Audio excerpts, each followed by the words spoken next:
Vërshimet në rrugov të Hasit kanë shkaktuar dëme të mëdha në bujqësi, në shtëpi private si dhe në infrastrukturë. Rasim Kryeziu nga Rrugova thot se vërshimi i ujit që erdhi nga Drini i Bardh ja mori kosheret e bletëve duke ja dëmtuar plotësisht dhe duke ja mbytur bletet. Mi kanë heke, do thot 10 koshere blet, mi ka marrë Drini, edhe 4 koshere i kom gjetë me 3 me plot mjalt, që 100 metra larg kësaj pjese që jemi, që i kom gjetë. Sipas Kryeziut, nga kosheret nuk ka mbetur asgjë pasi vërshimi ishte shumë i madh dhe i fuqishëm. Për mi 100 metra mrena që në bashe uji akon, që në fotografi krejt i kom, uji që akon.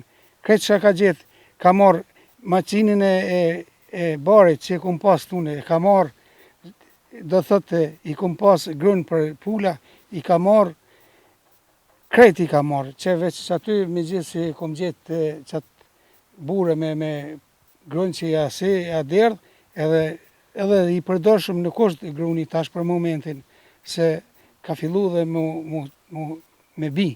Ai kërkon nga institucionet që ta ndihmojnë në rregullimin e dëmeve dhe që të krijohen kushtet për ta rifilluar punën si bletar. Për shembull, komuna nëse ka mundësi me na ndihmu sadopak, me na zbut pak këtë dëm, kisha pas dëshirë, po nëse s'ka shka me bo tashti, na nuk jemi njerëz që na ndodhin, i paramendojmë këto ndodhje. Dëme janë shkaktuar edhe tek fëqenjët e Rasim Kryeziut, ku vërshimet kanë dëmtuar serrat bujqësore.